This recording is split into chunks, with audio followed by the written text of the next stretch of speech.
Good morning, all. Welcome back to my class. Today we are going to learn the third unit from our literature textbook. Unit 3 Glimpses of the Past.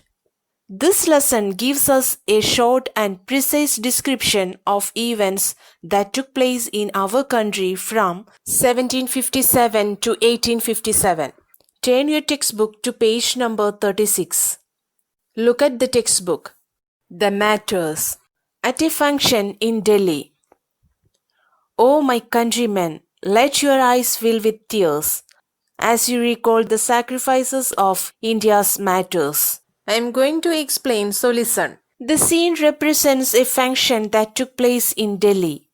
Lata Mangeshkar can be seen singing "Ye Mere Vadan Ke Logo." She called upon the Indians to recall the sacrifices of Indian freedom fighters with tearful eyes. Look at the textbook. Company's Conquests, 1757 to 1849. With its superior weapons, the British East India Company was exceeding its power in 18th century India. Indian princes were short-sighted. That upstart Raja Bah called the English merchants, "They will help me to defeat him." The people had no peace due to such constant fights. The rivalries helped the East India Company, and it could easily subdue Indian princes one by one. A far-seeing ruler like the brave Tipu of Mysore fought the British till he died fighting. How did Indians react to these conquests? Thank God there is peace in the country now. No more wars and no looting by thugs. It is God who sent the British. Our destiny is linked with them. The white man has killed or dethroned our kings. Some kings were not good, but after all they were of this land. Now we have become slaves of foreigners. Okay, then listen, I am going to explain. The English East India Company came to India for trade, but with its superior weapons of diplomacy, they extended its power in the 18th century. Indian princes were short-sighted. People in India had no peace due to constant fights among the states of the country. They sought the help of the English merchants to defeat each other.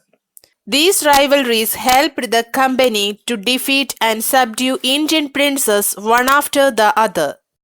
However, the brave Tipu Sultan of Mysore fought the British till his last moment. The general reaction to the British rule was not the same everywhere in India. Some of them were very happy because they thought peace could finally prevail.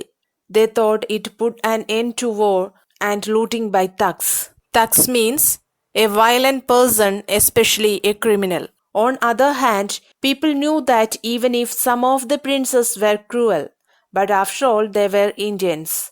They had realized that they had become the slaves of the Englishmen. Then look at the textbook. British rule 1765 to 1836. Religious leaders preached ideas like untouchability and child marriage. Anyone who crosses the seas loses his religion. All the mystery in the world is due to women. The truth was that Indians had lost self-respect. The British scorned them. The natives are unworthy of trust, incapable of honesty. True, your honor, but I am honest. Being merchants, the British wanted quick profits. The heavy taxes forced farmers to abandon their fields. But your men are taking all my crop. You are still in arrears. If you don't pay next week, I will send you to jail. Inevitably, famines followed. Between 1822 and 1836, 15 lakh Indians died of starvation.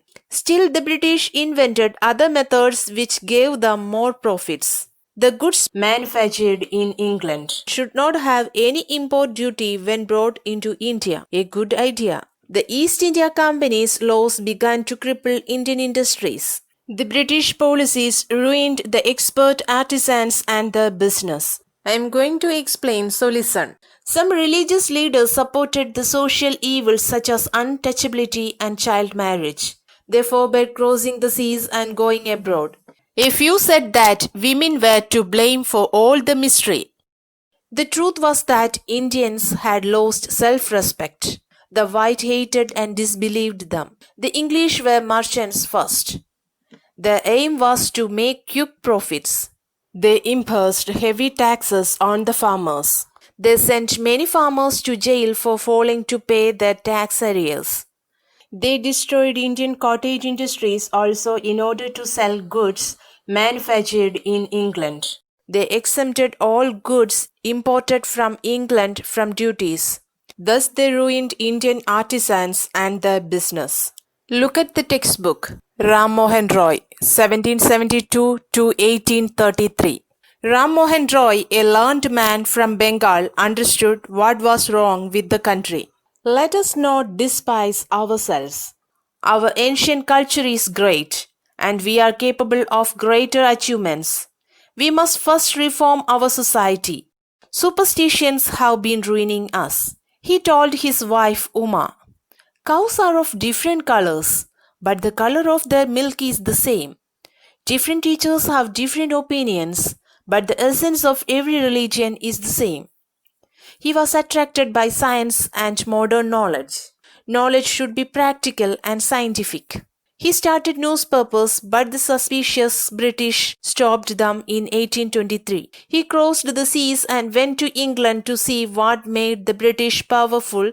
There he told them, "We accept you as rulers, and you must accept us as subjects. But you must remember the responsibility a ruler owns to his subjects." I am going to explain, so listen. Ram Mohan Roy, a learned social reformer from Bengal, understood what was wrong with the country. He called upon the people to feel proud of their ancient culture and get the society rid of silly superstitions. He told his wife, cows are of different colors, but the color of their milk is the same. This means that different teachers might have different opinions, but the essence of each religion is the same. He understood the importance of science and modern knowledge. He started newspapers, but the British stopped them in 1823. He was inquisitive to know what made the British so powerful. So he crossed the seas and traveled to England. He agreed to accept British as rulers, but they must remember the responsibilities of rulers towards their subjects. Look at the textbook. Oppression, 1765 to 1835. But the British continued to oppress Indians.